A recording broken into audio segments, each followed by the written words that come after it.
Hey everybody, how's it going? Today we're going to be installing some Bilstein 5100 shocks on the rear of my Chevy Colorado. If you watched my previous video, we installed the struts on the front of the vehicle that are ride height adjustable.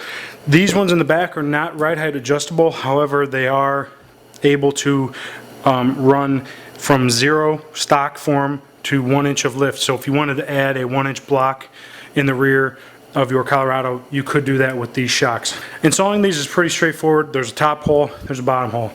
There really isn't all that much technical difficulty to this. It can be done with the vehicle not even jacked up with the wheels on.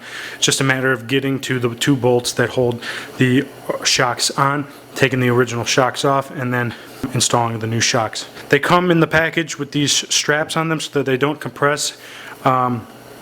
You're going to need to cut those off eventually, but for now I'm just going to leave them until I get at least one of the bolts in place. You're going to need 13/16 sockets for this. Both the bolts on the shocks are 13/16, so you'll need at least 2 of them because the bottom bolt you'll need to hold a nut and loosen the bolt at the same time. I'm going to use a power ratchet that I have and also a regular hand ratchet. So coming underneath the truck, you can locate the shocks pretty easily. They're on either side of the differential pumpkin, and then they are opposite sides of the differential itself. One faces towards the back of the truck, one faces towards the front of the truck. Doesn't matter which shock you put in which spot, one way or the other, it doesn't matter. So here's the bottom bolt.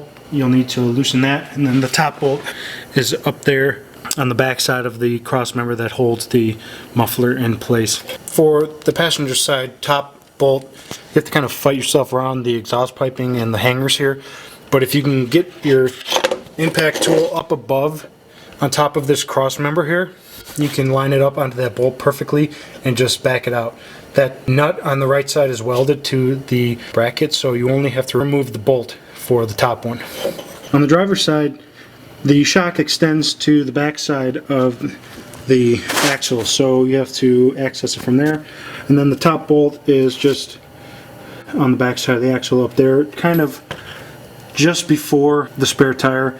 I've heard that if you have a diesel model, you're gonna have to fight the DEF tank to get the bolt out. I don't have a diesel model, so I can't say exactly what is required. So once you have both shocks bolted in, you're done. It's pretty easy. The bottom bolt needs to be 118 foot-pounds. The top bolt is 85. I couldn't really get my torque wrench to the top one because it's tight up there, but I gave it a good few whacks with the air hammer. Should be good. Also note the orientation I have these shocks mounted is, you can read the Bilstein logo.